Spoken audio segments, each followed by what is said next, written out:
Assalamualaikum warahmatullahi wabarakatuh. Perkenalkan, atas nama Muhammad Golib dari kelas D4 PM3A. Di sini saya mau mengerjakan tugas membuat video presentasi dari alat yang sedang kami bikin. Di sini PPT yang sudah kami buat dengan judul perancangan alat pencacah daun tebu dengan pisau dan pedor, yang disusun oleh Ambaran Maliki Lafi, Dimas Dwi Tristanto, dan 3 Erino Kamaldin Hasan, 4 Muhammad Golib.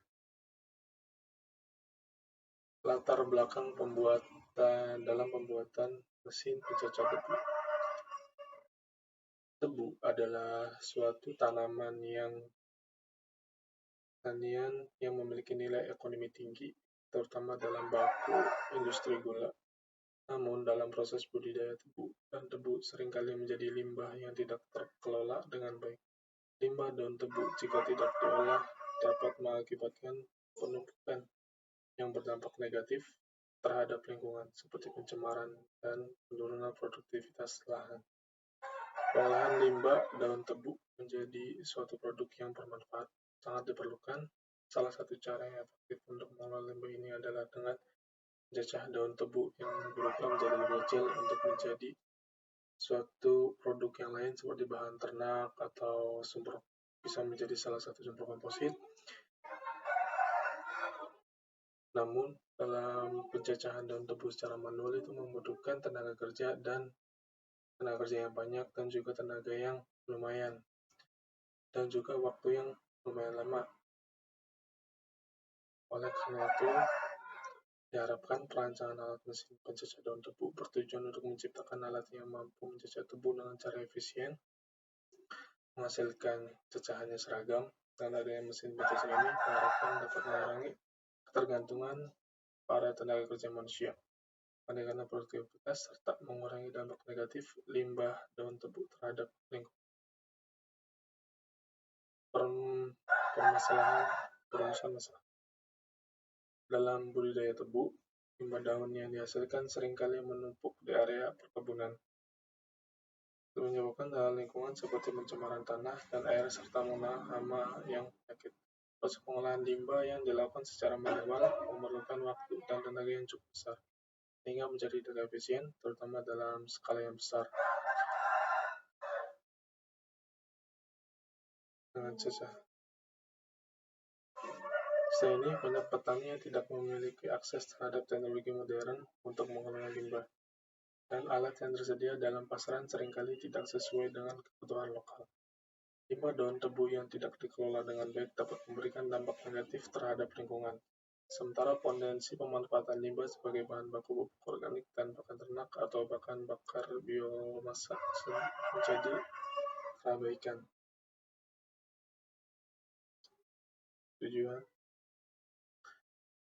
Tujuan pembuatan alat mesin pencacah tebu adalah untuk meningkatkan efisiensi dalam pengolahan limbah, khususnya limbah daun tebu yang seringkali menumpuk di lahan perkebunan, dan adanya mesin ini diharapkan proses pencacahan dapat dilakukan dengan baik dan cepat, efektif dibandingkan metode yang dilakukan secara manual, sehingga menghemat waktu dan tenaga petani. Selain itu, alat yang bertujuan untuk menghasilkan cacahan daun tebu yang seragam, yang sangat penting untuk meningkatkan kualitas produk akhir seperti pupuk organik dan pakan ternak.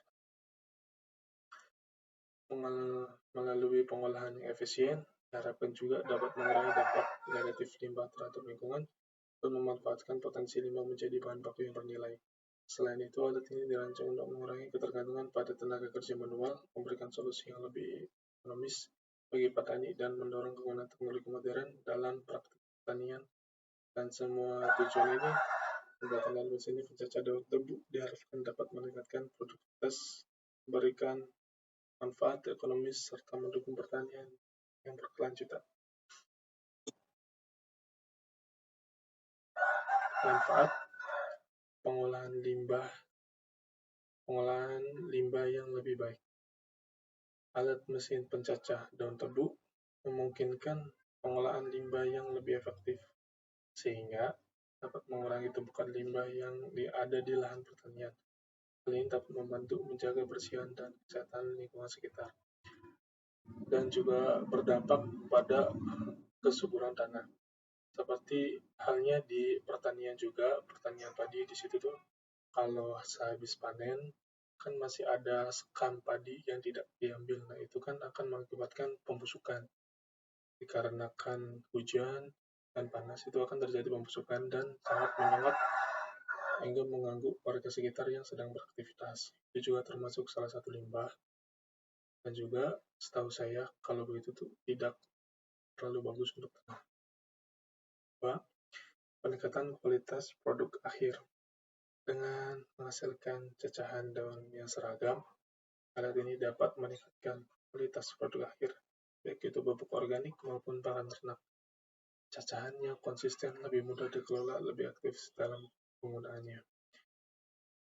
Dikarenakan ukuran hasil cacahan yang dihasilkan oleh mesin ini itu sama, jadi dapat mendorong atau mengoptimalkan produk lain, produk akhir untuk pupuk organik maupun pakan ternak, karena ukuran cacahannya yang seragam.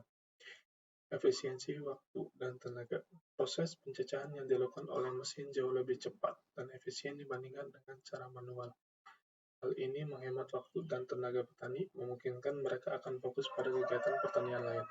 Jadi mengoptimalkan waktu yang dilakukan oleh petani. Kalau secara manual itu akan menghambat waktu, banyak sekali waktu. Kalau dengan mesin ini kita dapat melakukannya dengan secara singkat, bisa berkilo-kilo dalam waktu 1 jam. Dan itu dapat menimbulkan efek positif bagi petani yang tadinya waktunya kepakai untuk memotong daun, sekarang bisa buat efisiensi di lahan yang lain seperti membajaknya kembali atau menyuburkannya kembali lagi. Keempat, pengurangan biaya operasional. Ini sangat penting. Dengan mengurangi kebutuhan tenaga kerja manual, maka pengeluaran dana untuk membayarnya pun akan berkurang.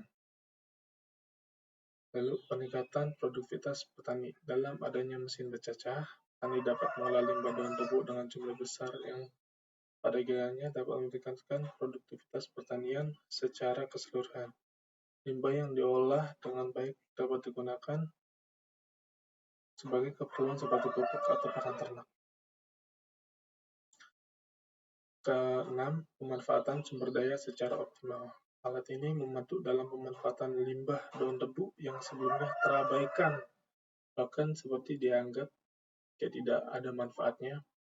Dengan mengolah limbah menjadi bahan baku bernilai, petani dapat meningkatkan pendapatan mereka yang mendukung ekonomi lokal. Di sini kita melakukan 4 metode. Yang pertama, studi literatur dan analisis kebutuhan. Yaitu yang pertama kali pengumpulan data, melakukan studi literatur tentang alat pencacah daun yang sudah ada di pasaran teknologi yang digunakan. Hal ini termasuk pemahaman tentang mekanisme kerja alat pencacah yang efektif. Lalu, survei dan wawancara. Mengadakan survei dan wawancara dengan petani atau mengidentifikasi masalah yang mereka hadapi dengan pengolahan limbah daun tebu, serta mendalami kebutuhan spesifikasi seperti kapasitas dan ukuran cacahan yang diinginkan. Perancangan konseptual, pembuatan sketsa awal, membuat sketsa awal yang berdasarkan data yang diperoleh dari studi literatur, memasukkan dari petani. Strategi ini mencakup desain keseluruhan alat, termasuk komponen utama seperti mesin, wadah, cover, dan sistem penggerak juga. Lalu, analisis fungsional. Menentukan fungsi utama dari alat pencacah, termasuk sistem pencacahan, pengumpulan limbah, dan mekanisme penggerak. Identifikasi komponen yang perlu dilakukan di setiap fungsi. Metode ketiga, pemilihan komponen pisau pemotong. Pemilihan cutting tool yaitu menggunakan cutting tool pisau datar dengan pendorongan pemilihan tersebut sesuai dengan desain mesin dan pemotongan yang diinginkan. Motor. Menentukan jenis daya motor yang akan digunakan untuk penggerak, yaitu motor listrik dengan daya 1/4 HP dengan putaran 1400 rpm. Lalu di sini ada sistem penggerak. Penggerak memiliki sistem transmisi yang tepat, yaitu dengan menggunakan sistem belt. Konstruksi rangka merancang rangka mesin untuk menopang suatu komponen dan memastikan stabilitas. Lalu keempat, perhitungan teknis, perhitungan daya, menghitung daya yang dibutuhkan motor. Keempat, kecepatan potong, menghitung kecepatan rotasi bilah. Lalu ukuran dan dimensi, menghitung dimensi setiap komponen. Lalu kelima, metode terakhir, pembuatan desain. Desain 3D menggunakan software SolidWorks dengan model 3 dimensi. Lalu detail mesin, detail desain, measuring dari gambar kerja, toleransi, drawing, dan spesifikasi teknis lainnya. Lalu simulasi, melakukan simulasi untuk menganalisis beban struktural dan aliran pada alat pencacah daun tebu menggunakan ANSYS. Lalu di sini adalah hasil QFD yang telah dibuat oleh kelompok 3 untuk memilih dari salah satu desain untuk menjadikan desain fix dari 3 desain. Di sini saya mau menjelaskan bagaimana cara membacalah dari QFD ini, dari tabel QFD. Yang pertama ini yang bagian kiri, kotak bagian kiri awal, ini customer improvement rating. Jadi ada rating yang diinginkan customer kayak 3, 4, 5, 6, 2. Nah, di situ angka ini ada artinya. Ada pengertian sendiri. Lalu kotak di sebelahnya ini adalah keinginan dari customer kayak seperti efisiensi pencacah, mesin tidak mudah rusak, dan keamanan pengguna dan menggunakan pengoperasian. Lalu yang warna biru kotak di atas ini adalah part-part yang mendukung atau mendorong apa yang diinginkan dari petani seperti efisiensi pencacah, kita pakai pisau yang tajam. Atau keamanan pengguna, di sini ada sistem keamanan. Lalu ada kemudahan pengoperasian, di sini ada pendukung yaitu dimensi mesin, daya motor, dan desain ergonomis. Lalu di sebelah kirinya, di sini nih ada win score, yaitu menentukan kepentingan. Lalu tabel yang paling kanan di sini adalah perbandingan dari 3 desain lainnya yang ada di pasaran.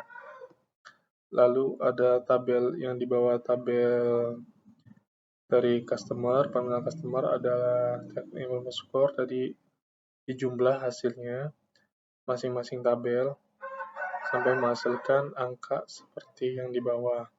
Lalu kita jadikan persen berapa dari 100%, 26%, 11%, 17%, 13%, dan 34%. Nah, saya di sini kan ada angka 9, 3, 3, 1. Nah, di sini tuh ada artinya. Yang 9 itu artinya hubungannya kuat atau sangat diinginkan oleh petani. 9. Kalau 3 ini sedang atau ada pun bagus, kalau tidak ada pun nggak ada. Nah, sedangkan yang 1 ini sangat tidak dibutuhkan petani atau yang efisiensi lah situ. Ya, kurang lebih pentingnya seperti itu aja sih di QFD cara membacanya. Lalu ada analisis uraian gaya. Analisis gaya pada alat mesin pencacah daun tebu merupakan langkah penting dalam perancangan untuk memastikan mesin berfungsi dengan baik dan aman. Analisis ini meliputi identifikasi dan perhitungan gaya yang bekerja pada sebagai komponen mesin selama operasi.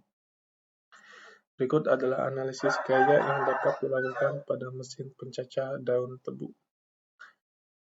Yang pertama, kapasitas mesin pencacah. Dari kapasitas mesin pencacah rumput gajah 110 kg per jam. Nah, di sini saya konfirmasi ya. Jadi 110 kg per jam ini target dari yang produk yang kami mau luncurkan. Yaitu dapat maksimal 110 kg per jam. Maka dari itu Yang perlu diperhitungkan adalah massa dari hasil peranjangan dibagi menjadi waktu yang diperlukan sehingga mendapat kapasitas mesin dengan rumus sebagai berikut.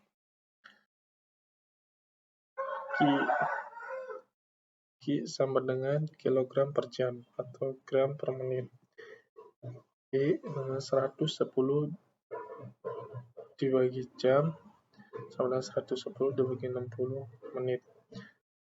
Hasilnya 1,8 kg per menit. Jadi hasil cacahan yang kami buat adalah 1,8 kg per menit. Jadi hasil output yang dihasilkan. Lalu menghitung mata pisau. Mata pisau, ini A putaran pisau, di sini ada rumusnya N, G per menit, lalu G per putaran, bagi put per menit. Dengan 1800 gram atau hasil yang dihasilkan per menit tadi dibagi 62,7 sama dengan 30 putaran per menit. Kecepatan potongan pisau Vp atau 2VR 2V dikali R dikali N per 60,100. Kecepatan Vp, ini artinya Vp itu kecepatan potong pisau, dan itu putaran pisau, dan R jarak poros ke pusat sepanjang 12 cm. Jadi masukkan nilainya Vp sama dengan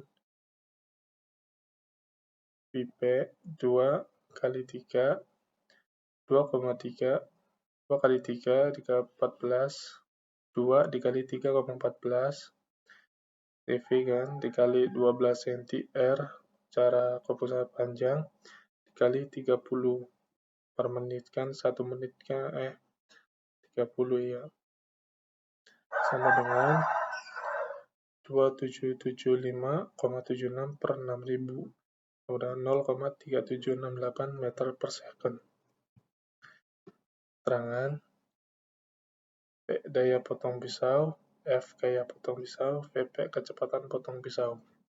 Rumusnya adalah P sama dengan V I dikali V P sama dengan 31,54 Newton dikali 0,3768 meter per second sama dengan 11,884 Newton per second. Jika 1 Newton sama dengan 1 jungle sama dengan 11,844 dikali 1 11,844 jungle 884 jungle. Jika 1 jungle 2,78 dikali 104 kW kilowatt sama dengan 11,884 dikali 2,78 dikali 104 sama dengan 0,3291 kilowatt. Ini menghitung poros. Keterangan A daya motor listrik P 1/4 HP atau sama dengan 0,962 kW di putaran 1400 rpm. B daya rencana. Ini rumusnya PD sama dengan FC dikali P. Keterangan PD daya rencana. Isi faktor koreksi P daya kilowatt. PD sama dengan 1/1,2 dikali 0,962 kW menghasilkan 1,1475 kW. Lalu di sini D sabuk Fibel, menghitung sabuk Fibel. A perbandingan reduksi I sama dengan N1 N2. N1 adalah putaran poros penggerak, lalu N2 adalah putaran poros yang digerakkan. Sama dengan 1400 dan 3/385 sama dengan 3,64. B diameter puli D2 sama dengan I dikali D1 mili. Nah, ini kan sudah ketemu 3,64 dikali 55 sama dengan 200 mili atau 20 cm. Yang C, jarak antar sumbu poros C dalam kurung 1,5 dikurang 2 dalam kurung kali D2. 2 dikali 200 dengan 400 mili atau 40 cm.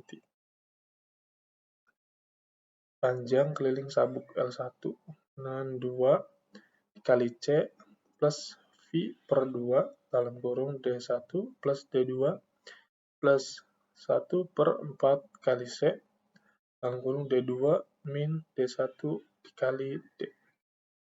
Mari masukkan angkanya. Yang pertama 2, C 400 plus 3,14 V per 2 55 D1 D2 200 plus 1 per 4400 dikali C ya, ada dikali C. Lalu ini 200 dikurang 55 D2 D1 dikali 2. Lalu hasilnya kan 800 plus 400,35 plus 13,14. Maka hasilnya 121.1213,49 mili. Sama dengan 122 cm. Lalu menghitung puli. Keterangan D1 diameter puli pada penggerak, D2 diameter puli yang digerakkan, N1 putaran penggerak, N2 putaran puli yang digerakkan. A. Puli output D2 N1 dikali D1 per N2 1400 dikali 55 per 385 sama dengan 200 mili. B. Menentukan diameter luar puli kecil D out 1 sama dengan D1 plus 2 dikali C sama dengan 55 plus 2 dikali dalam kurung 3,5 sama dengan 62 mili. Untuk menentukan diameter luar puli besar D out 2 D2 plus 2 dikali C sama dengan 200 plus 2 dikali 3,5 sama dengan 207 mili.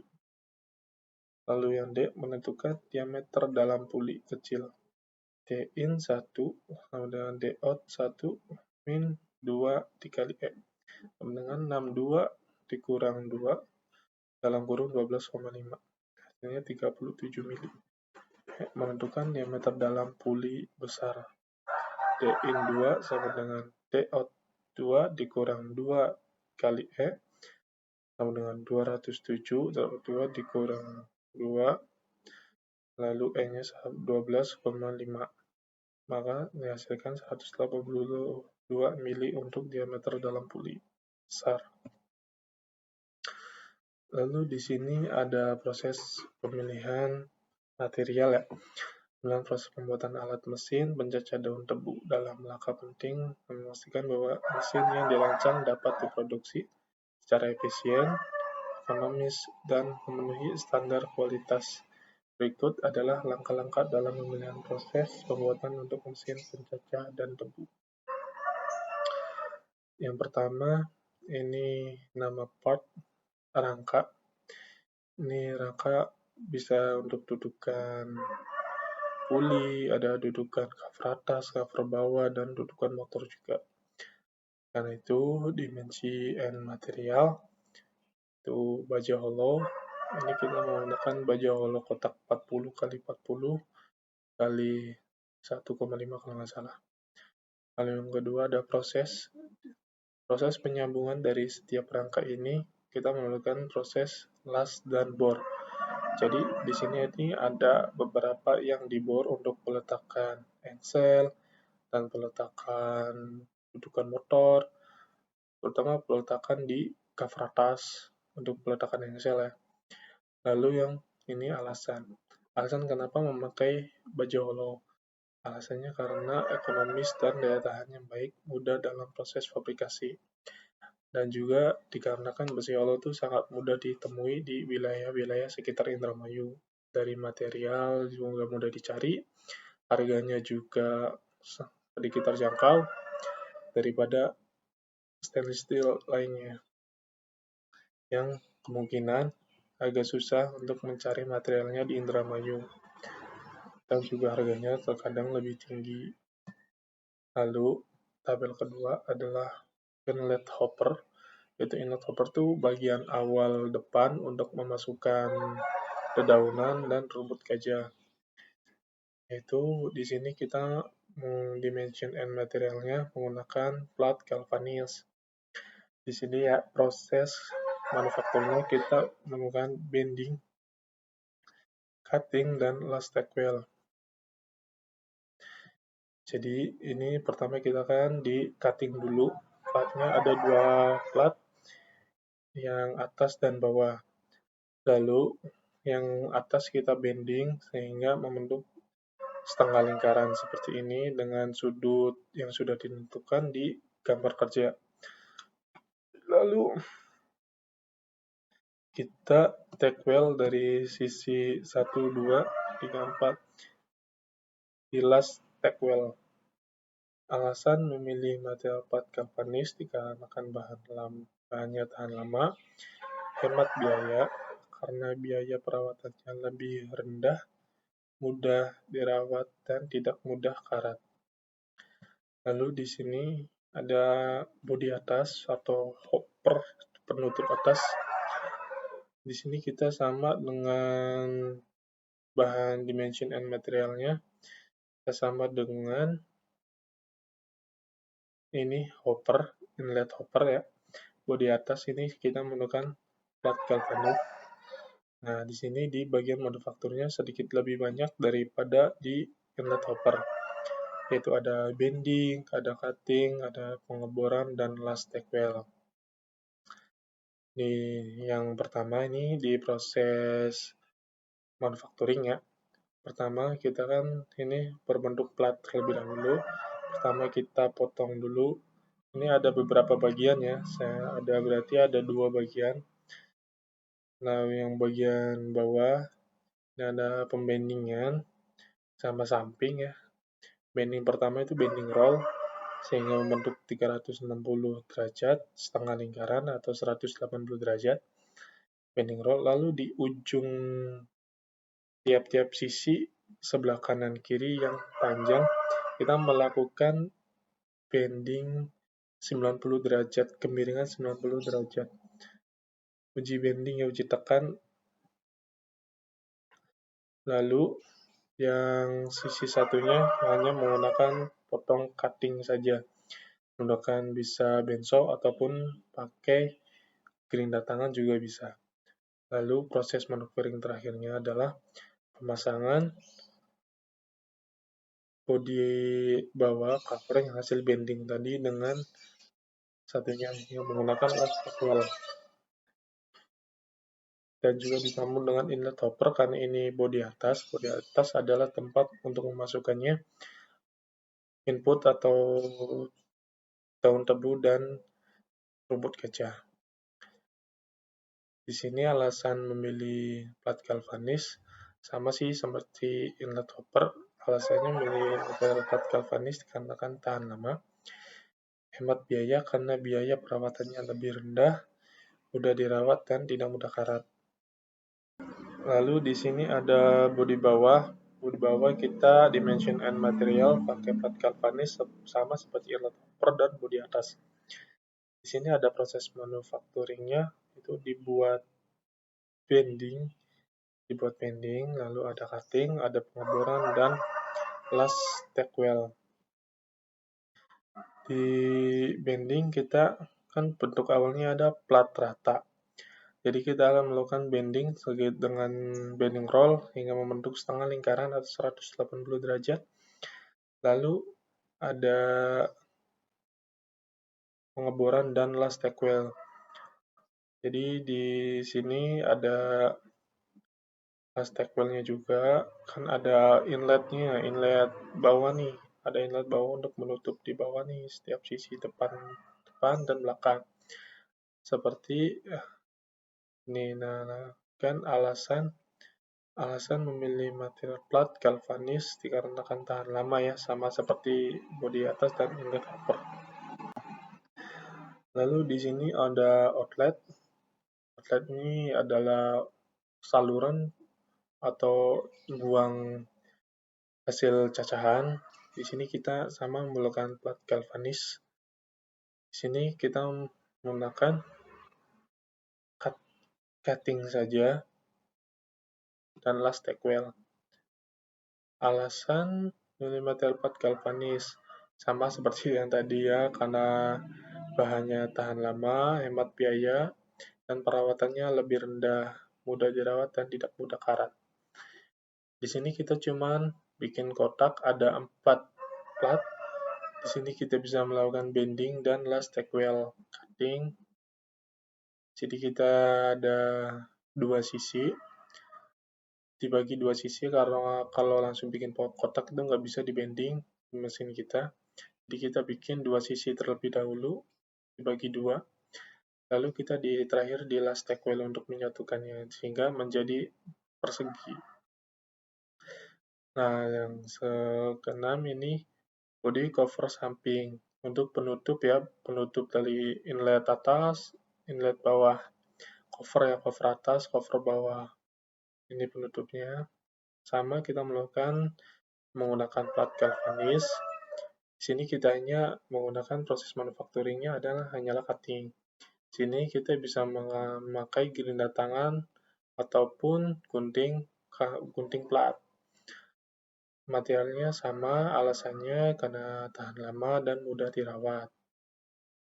Lalu di sini ada poros peletakan pisaunya ya. Poros peletakan pisau ini menggunakan bahan material ESI 1030. Di sini dibuat bubut memakai proses pemesinan pembubutan sesuai dengan spesifikasi yang ada di drawing. Alasan karena ESI30 merupakan baja karbon rendah yang memiliki kekuatan tarik yang tinggi dan tahan aus. Juga kuat menahan beban yang gesekan, mudah dikerjakan, serta ekonomis. Lalu di sini ada puli.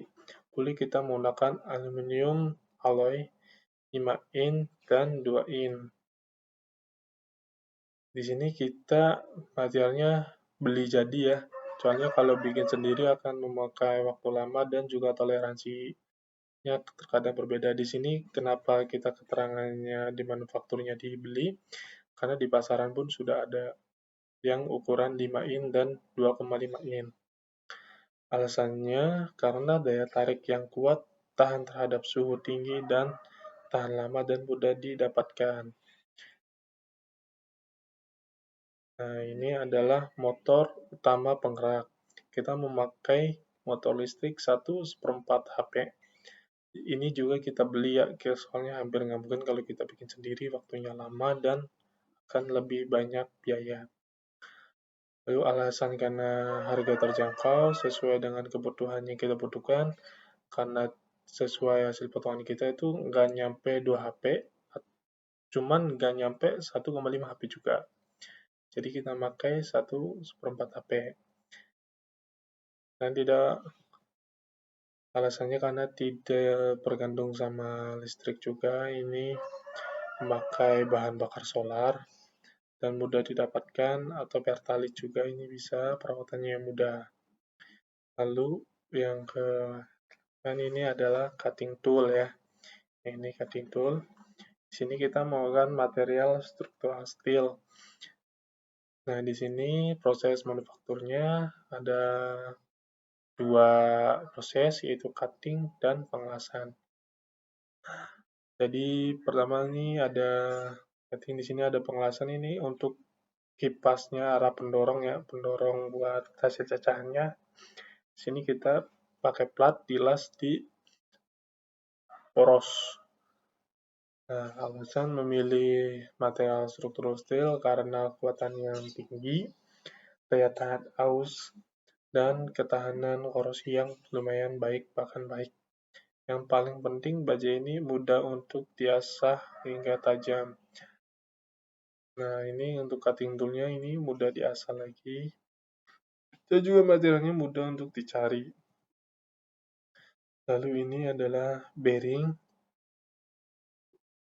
Kita memakai material UCP Min 204. Ini juga kita beli ya, karena ini tuh sudah ada di pasaran. Kalau sudah ada di pasaran, buat apa kita bikin sendiri? Kita beli juga karena ini terpacu dengan waktu, lalu alasan karena sesuai dengan kebutuhan yang diperlukan. Sekian dari tugas presentasi saya, kurang lebihnya mohon maaf. Wassalamualaikum warahmatullahi wabarakatuh.